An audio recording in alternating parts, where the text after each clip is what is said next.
Hey everybody, this is Bob Goodwin, president of Career Club, and welcome to another episode of The Work Wire, where I'm joined by my good friend, the president and CEO of SHRM, Johnny C. Taylor Jr. Johnny, how are you doing today? I'm doing well. Come on, awesome. Well as for The Work Wire. Good to see you. Good to see you, my friend. So we have a very interesting topic, and while the specifics of it are interesting, I'd also like to make sure that we explore what some of the lessons are that people can learn from what's happened. What we're talking about is the recent change in CEO at Starbucks. So the now ousted CEO, Lakshman Narasimhan, had been there for 16, 17 months, handpicked by Howard Schultz, who had come back 3 times, which is, I think, a subplot of the story. But he was replaced here very recently by Brian Niccol, who has served extremely successfully as the CEO of Chipotle, where he kind of pulled them out of some trouble. They were going through a bunch of food-related safety issues, and their stock is up 800% since Brian took over. Yeah. Which is wild. So what I'm hoping is that we can, kind of unpack some of the lessons learned, cautionary tales, and maybe some things that Brian and the board can be thinking about moving forward. So, but what's just baseline? What's your take on what happened at Starbucks? So, of course, none of us really know. Like, you never know. And I can tell you, having been a CEO in the for-profit and nonprofit world, there's so many things that happen within the CEO and board dynamic that, there's a public narrative about what happened, but we don't really know. What I will say, though, is that the stock was underperforming. And that hugely, it fell off a cliff. And at the end of the day, that does not bode for a long tenure for a CEO. I mean, it just that's not how it works. But I think there were signs of this. Many have said, and again, anyone from Starbucks here who's listening, I don't know what's going on within your shop or what was, but I will tell you, there were repeated signs that the culture of Starbucks was trying to figure out what it was going to be. It was kind of unclear. And I remember specifically post George Floyd. Do you remember when they've had a couple of missteps even in that area? And I call them missteps, and I think they've acknowledged them. But, like the barristers were going to talk about diversity issues. Do you remember that experiment? That was just roundly attacked. And then we're going to shut our stores down for a couple of hours to kind of, and that was perceived as performative by many, I think well-intentioned. And that was just in the diversity context. And then, of course, October 7th became a big issue for them. Like, I think this is an organization, and you and I will likely talk about it in a minute, but it speaks to culture. I think one of the reasons Starbucks has been so incredibly successful, at the end of the day, they sell coffee, right? And either you like that kind of coffee, you don't like the kind of coffee, but they had a very, very clear culture, and it's been wobbling. And now compare and contrast that to Chipotle, for example, where you know what they stand for. Again, it's not for everyone, but you know what they stand for. So I think underlying all of this, and I'd love to hear your perspective, it was an organization that was culturally not quite as clear as it should be. And as a result, other things started to happen. And ultimately that leads to losing the best talent, not being able to attract the best talent. There was a point when Starbucks could get any executive they wanted. Sure. Not so much now. And all of that, if you don't get the right people, right strategy, and that's largely because the lack of cultural clarity, I think the business suffers. It's actually a really interesting story. Yeah. So you're kind of getting back to what is the job of the CEO at the end of the day, right? It's this, for a public company, it's the stock price, right? You have to manage the business. That's why you have investors, and that's why they are paying you not a small amount of money to steward their ship in the right direction. Starbucks is interesting, right? Because Howard Schultz, who's effectively the founder of Starbucks as we know it, is a very strong personality. And he has, I think there's a whole succession planning story to be told in this too, right? Because he has to keep coming back to pull it out of the fire, right? Kind of get it settled down again, and then try and somehow pick his replacement. You mean Disney-like? Ooh. Yeah, Bob Iger coming back. It's like, yeah. So, like you said, like we don't know everything that's going on, but for this gigantic company, there's some very small company, family-owned business kinds of dynamics at play of like, how do you replace dad? Right. How do you replace dad? And he continues to struggle to do that. And I think Brian Nichol is a total rock star. He certainly doesn't need my, kind of endorsement on that. His record speaks for itself. But, so stock price. Well, what drives stock price, right? It's sales and profits that, comes from innovation, right? And the proliferation of stuff that they do is very hard to manage, which creates operational issues. But then there's also that, what you're describing, there's the culture piece of this and the whole vibe of what it means to work at Starbucks, to be a barista. You didn't say this part, but like the whole unionization thing. And it's like that's like the opposite of we're a family and I'm part of this. It's like, no, now we're kind of into us and them. And, we're going to protect our rights and everything else. And they never got a handle on that very well. And so, you got to run the business right. And you got to keep your people focused and motivated. And he kind of did not do a great job on either one of those. It's interesting, too. I love your take on this. Early on in his tenure, he would go and be a barista. He was trying to get so embedded into the business because he's a McKinsey consultant. Then he was CEO or GM of Reckitt Benckiser, who actually underperformed their peer group during COVID when they're selling sanitary stuff. About it, which is kind of hard. But for me, I get that you want to understand the business and you're trying to get imbued in the business, but it didn't feel very CEO-ish to me to see him wearing an apron. Well, yeah. So that's gosh, boy, have you unlocked something that I feel strongly about. Listen, there's something to be said for the CEO understanding, a little bit about what happens on the front line. And I get that. And that is something that you do a day or two. And I don't mean literally a day or two, but your ultimate job is to come up with the right strategy and then ensure that it's being executed. You can't do that if you're spending a disproportionate amount of your time in a store. There are people who do that. And the store and the field hierarchy has, store managers and district managers and regional. So they have people who do that. That is execution. You at the CEO level, you've got to ensure that execution is happening, but you do that through your people. But your real job is the vision, the culture, the strategy. And I agree with you. When I first thought, I said, okay, interesting first couple of days. Who can be wrong by going into a store to kind of experience for a second, as I said, a day or two, some period of time. But after that, you've got to get to what's the big picture, macroeconomic environment. To your point, unions, how differently are employees thinking about work and their relationship with work? All of that stuff requires, and you only have 24 hours in a day. So if you spend a disproportionate amount of your time messaging that you're going to work in a store, I'm not sure, especially for a new CEO. So let's say that new in role, you are so busy trying to figure this thing out, particularly with a business that has been struggling, that so again, no judgment here, because I hate Monday morning quarterbacks when it comes to being a leader, because you're not sitting in the seat. But I'll tell you, that was questionable from day one. Yeah. So, anyway, we could keep going on that. Yeah. Because what does it say? What's your take on they kind of keep churning through CEOs and sort of the Howard Schultz shadow that looms really large? And then you're on a couple, at least, public boards. Like, how does all that work? And what is Starbucks not getting right? So again, and I will say, it may sound like, because I don't know what are they not getting right. Let me tell you what I don't know, but I will tell you that the evidence would indicate. Right, the evidence would indicate, Mr. Lawyer. But no, I think you've got a couple of things.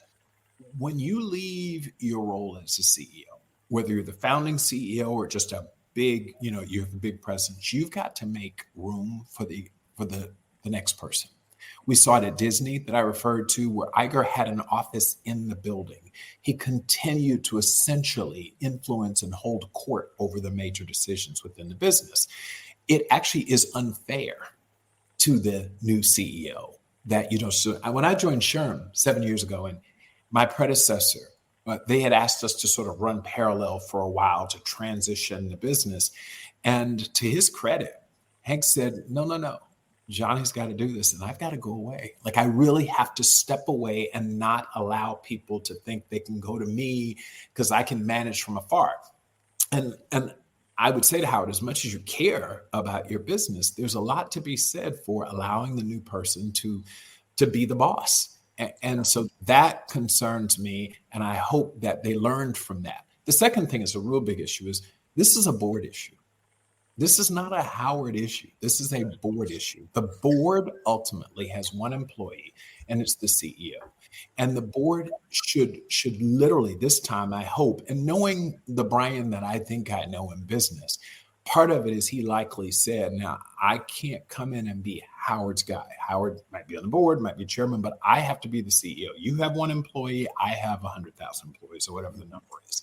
And hopefully the board has said that going forward, Howard has an opinion as a founder, and an important opinion, but it's not dispositive. The CEO has to chart his or her own course, including modifying, resetting the culture.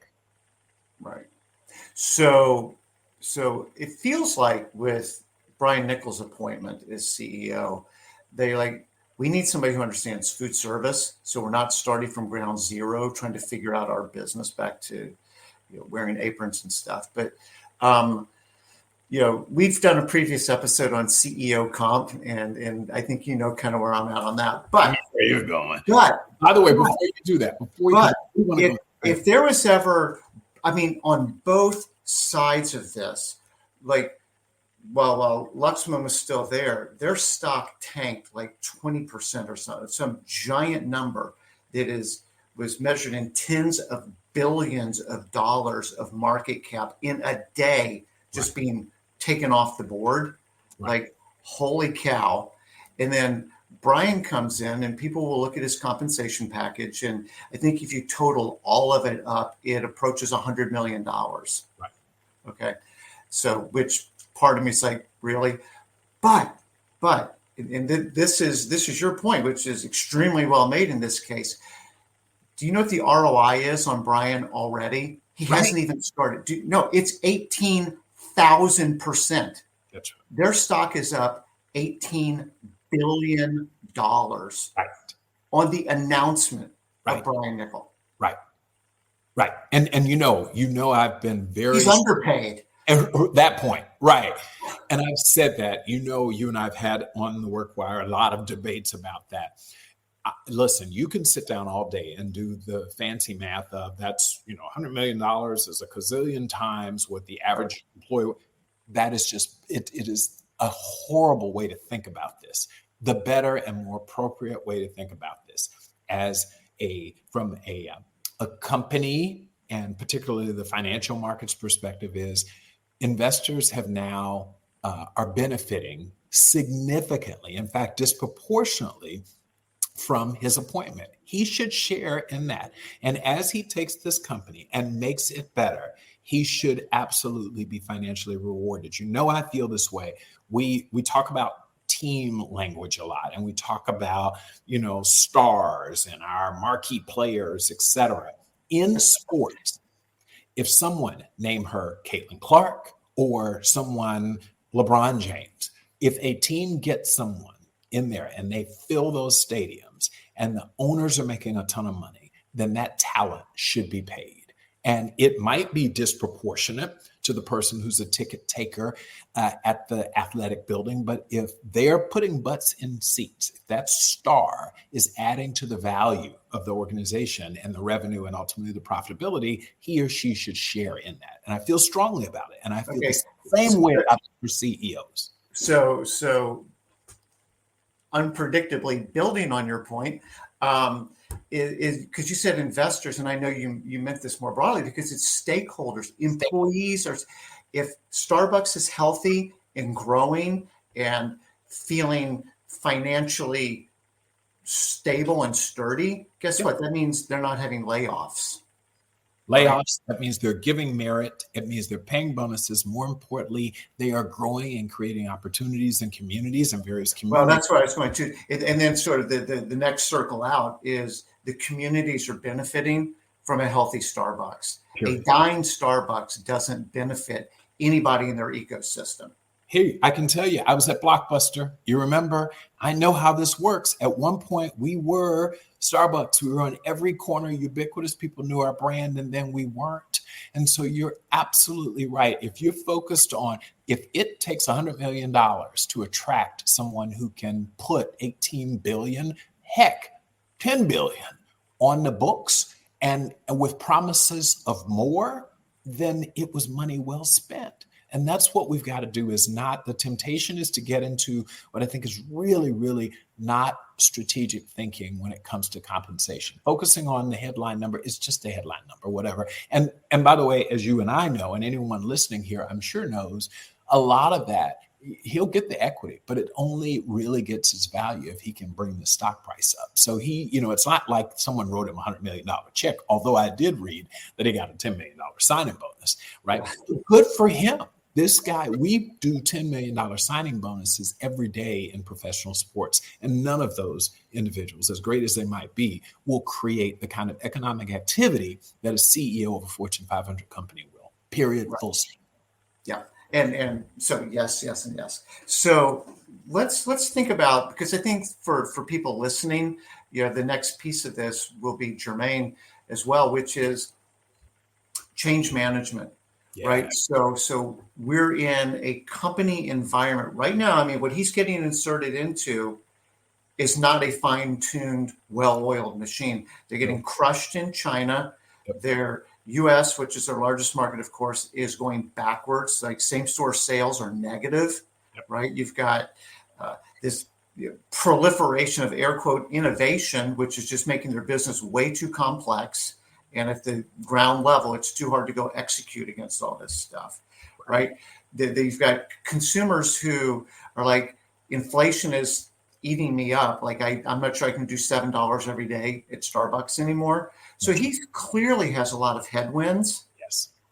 What are some of the leadership and kind of change management, either priorities that you might think for him, or more broadly, how leaders listening to this can think about difficult change at their company? Well, so I alluded to it in the beginning, but let me put a real pin in it.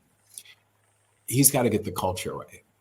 Like, they run a business. They kind of know what he will very quickly, given his background, he'll be able to determine whether the operational efficiencies, he'll right size the organization, management, et cetera. He'll do all of that. But his ultimate, and I will use that word, penultimate, opportunity is to say, what are we going to be going forward?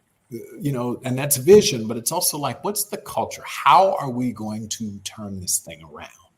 And that requires some real in-depth conversations with his management team that will cascade throughout the organization. You get input from wherever, but at the end of the day, they're going to have to give and arrive at this phrase that I use, which is cultural clarity. He's got to say to the organization, this is who we're going to be, and this is how we're going to do it. And therefore, some of you are going to come on the journey, some won't, and we're all going to be good, but you can't do this without achieving a level of cultural clarity that like it's number one, it's job number one, number two, and number three. You just have to. And I tell you, so I spent Monday of this past week with the management team of Chick-fil-A.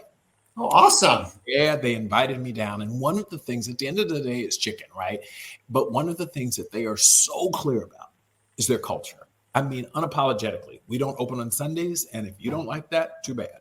We are a Christian faith-based organization. You don't have to. We're not recruiting new members, but guess what? This is our culture. We will pray. We won't curse. Like they have rules of engagement. And I think it's why rarely do you ride past a Chick-fil-A anywhere where there's not a line. I mean, totally. Period. And it's usually a long line. And they move those lines. This is what Brian and frankly any CEO has to do, is get real clear about our culture. So that, to me, that's it. You can, yes, they'll run the numbers, and again, they'll determine efficiencies and all of that. But at the top, over this entire thing, his success is largely dependent upon it making it very clear to people, this is who we are, and this is how this transformation is going to be underway. How much of that is, I hope I can say this the right way, how much of that is listening, kind of soliciting from people what they think it is or should be, and how much of it is Brian say, I'm kind of telling y'all this is what our culture is going to be? So I can tell you from I had to do this, and that's a really great and insightful question, Bob. So I think the answer is it's both, but hopefully will have a great relationship with the head of HR there, but someone does need to solicit from the organization. It can't be purely a treetop strategy. It has to be treetops and grassroots at once. My take on it was, I literally believe that I randomly, when I joined SHRM, talked to 150 people. I don't know the number, but it was a significant number of employees without managers in a room and not in group settings. I actually talked one-on-one with people to say, tell me, how do things actually work here? What is the culture now? So let's start with what it is. We can get to what we aspire for it to be, but what is it right now? Doing that assessment work. And I talked to a ton of people, from the janitor to the executive offices. I wanted to understand, no filter. With that in hand, the next step, so I've gotten information, insights from the organization. Then we convened the management team and said, okay, guys, this is what I've heard. Gut check it. Does this resonate? Because you all were here before I was. But now let's talk about what we want it to be. And we collectively, talking about crowdsourcing, we kind of said, this is what we want to be going forward. And then the CEO ultimately is the owner of the culture. HR facilitates it and is the keeper of the culture. But I ultimately, at the CEO level, have to own it. And then you tell people, this is what we're going to be. And he has to be prepared, as you do in any organization, with some people saying, that's not where I want to work anymore. Okay. And some of those people will be stars. But you say, but this, you've got to be really clear, back to the Chick-fil-A's, be clear about what your culture is. And then the right people will gravitate towards you. And when everyone's aligned on culture, the business transformation and turnaround becomes a lot easier, because you're not fighting from within. You already have the external factors that you're fighting. The Duncan now running and growing and da-da-da. You got all of this happening to you. He's got to get real clear about his culture.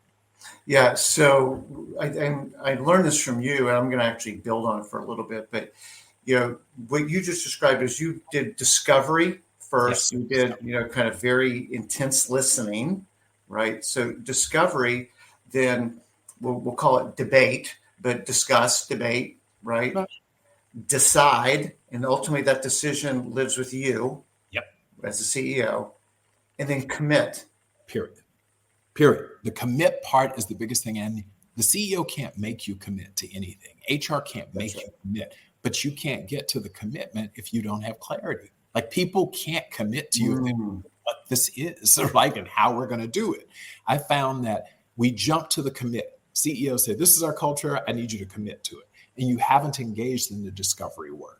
Because he could come in, and the temptation is to come in and say, I was very successful at my last gig, and I'm going to overlay how I did it and the culture on Starbucks. That could be really risky. I've seen that done. That is a horrible playbook, right? Clearly, we're all informed by our successes, but every organization is unique. It's unique in its own how it operates. And you've got to, that's why you have to go through the discovery phase, because you do need to understand the nuances and the intricacies of how this organization, it's an organization that, right, how it operates. Yeah. And, one of the things that I have learned from you, among many, is culture at the end of the day. Well, two things. Culture is not right or wrong. It is. It just is. It works for you. If you can't commit to this may not be a good culture for you. Doesn't mean our culture is bad. It just means it's not for you. Chick-fil-A is like a perfect example of that. But then the second thing is, it's not mission statement. It's not vision statements. Right. It's not value. It's how stuff actually gets done. That's right. Really, really, really gets done. And at Starbucks, looking at the evidence, the way stuff gets done is broken. Yep. And whether it's people know there's a problem and it's hitting a ceiling and not getting done, Yep. or there's active non-listening going on. I've got my own idea. I don't want your feedback. Whatever it is, isn't working there. And, I think just going back to Brian for a second, he walked into a mess at Chipotle. That's right. Mess. I do not want to go to Chipotle because I'm going to get salmonella. Yeah. Right. That's not a benefit many people are looking for. And he turned it around, as I said at the beginning, they've had an 800% gain in their share price / market cap. Yeah. Everybody's a happy camper. Right. And that's sustained. It's not a blip. It is. He's done this over time. And that proved investors love it. Employees love it because they have opportunity. And that's something, I'm glad you called me back on that earlier. When I say investors, to me, I include financial investors and other stakeholders, but everyone who's invested, because by the way, a lot of these organizations, as an employee, your 401k is contributing to you invest in the company. You may not know it directly, but if you're in the market, then you're likely to be in some Chipotle somewhere, somehow. So this idea that all of us have a vested interest in ensuring this thing works is critical. Yeah, and I mean, everybody wants to be on a winning team. Nobody wants to be on a losing team, right? Your very best players are going to go find a better team to be on because nobody wants to be on an under 500 team. Then at some level, I have to believe that creativity, innovation suffers because what's the point? Or, I don't want to, it's all kind of hopeless versus no, we've got this. And there's this renewed vision for who we can be and why we want to be who we can be. And I can get aligned around that, which is all the culture stuff. Last question is, I'm going to guess that he might bring some trusted advisors along with him. That's right. How do you do that in a way that is not completely disruptive, but at the same time, as a CEO, you need to be surrounded by people who get you and can help you hit the ground running a little faster than not having a core group of people around you? So that is one of the most hotly debated and contested conversations in boards and in leadership generally. Partially because, there's some practical realities. My guess is rating Chipotle, either they will contractually not be able to do it. They're in the same space. One is a different type of food. But at the end of the day, there's probably something in his former contract with his company and in the contracts of his other executives that say you can't exactly rate us. So that's one. Secondly, there's some practical realities in that company is doing well. Chipotle, his people aren't quick to jump into this situation, which is still a question mark, right? We've seen a blip because for sure. But he won't be the first person who, so am I going to leave the thing that I know is working, this Chipotle, my security, and if they have all sorts of compensation plans, as you might expect, that tie these people to the company. So I think practically, I don't think there's a chance that he just goes and raids his former organization. Probably not in the best taste anyway. But you do need a certain number, some number of people who come with you, who know you, so that you can work faster. When I joined SHRM as CEO, I brought a couple of people, 2 or 3, and I was intentional not to displace other people. So that's the key. You come in the door, and I need these 2 or 3 people, and I say, I'm going to fire my otherwise nicely performing CFO, and I'm going to fire my GC, and I'm going to bring in and replace those jobs. That's dangerous because it creates a lot of angst within the rest of the management team. Yeah. Okay, so at one point, does he just replace me with someone from his past? You got to be careful there. So you bring in advisors. And if there are open jobs currently, let's say he has an open CFO job, well, then great. You can bring someone who you've worked with in the past or you've experienced through some other interactions in the past. And you're like, I want to bring them. But I caution leaders, this is not like becoming the president of the United States where your entire cabinet goes away and you replace them all. And frankly, I think the federal government could learn from that too, because you do lose some very, very important culture when you do that and you create instability. but he's got to. And every leader I know, and the way that I did it is you do bring 2 or 3 people who allow you to get to market a lot faster because they know how you operate, they know how you think, and you all have a playbook of sorts. Mm-hmm. Any final thoughts, Sean? I'm just looking at the time, and I'll make sure I'm mindful of your time and listeners' time. I think the biggest thing is early on, Brian, when you come into an organization, either that needs to be transformed just because, or because they've committed to transforming, or that's in trouble. You've got to win the hearts and the minds of your employees. Yes. At the end of the day, while it's really important to sit in corporate and talk about what they're talking about in corporate and design new plans and everything, that frontline staff has got to believe in you. Because if they don't believe in you, they can sabotage the business, they can leave the business and find other opportunities, et cetera. So I would just encourage, and he doesn't need to hear this from me, but any leader, when you walk into this situation, you do have to very quickly capture the minds and the hearts of the masses. Yes. So we talk about this a lot, is convictions, what do you believe is true, leads to clarity, which will define their strategy moving forward.